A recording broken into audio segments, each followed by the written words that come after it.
Hi friends, very good evening. Sorry for the delay. இன்னைக்கு video ரொம்பவே late ஆயிருச்சு.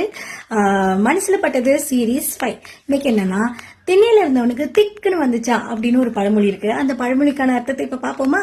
என்னன்னா, நம்ம ஸ்கூல்ல சில பேர் நம்ம கூட படிச்சிருப்பாங்க. அந்த டைம்ல நிறைய பனிஷ்மெண்ட்ஸ் வாங்குவாங்க. ஒழுங்கா படிக்க மாட்டாங்க. ரொம்ப இன்டிசிப்ளினான ஸ்டூடெண்டா இருப்பாங்க. வெளியில சொல்ல முடியாத அளவுக்கு கேசஸ்ல எல்லாம் மாட்டுவாங்க. நிறைய கேர்ஸும் வாங்கியிருப்பாங்க, நீதான் லைஃப்ல எங்கேருந்து உருப்பட போற அப்படின்னு. பட் இன்னைக்கு சொசைட்டில பார்த்தா அவங்க ஒரு பிக் ஷார்ட்டா இருப்பாங்க. அந்த அவங்களோட கஷ்ட காலத்துல அவங்க கூட யார் இருந்தாங்கன்றத மறந்துடுவாங்க. இன்ஃபேக்ட் என் லைஃப்லயுமே அப்படி ஒரு பர்சன் இருந்தாங்க. அவங்க வீட்டில் பெரிய பெரிய ப்ராப்ளம் ஆகி அவங்க அப்பா அவங்களையும் அவங்க அம்மாவையும் வீட்டை விட்டு வெளியில துரத்தி எங்கள் வீட்டிலலாம் இருந்திருக்காங்க. நம்மளும் அவங்களுக்கு அடிக்கலம் கொடுத்து பிரச்சனையெல்லாம் மறந்துடுங்க, நாங்களாம் இருக்கோம் அப்படின்னு சொல்லியிருக்கோம். பட் இன்னைக்கு ஃபேஸ் டு ஃபேஸ் பார்த்தாலுமே நம்மள யாருன்னே தெரியாத மாதிரி போவாங்க.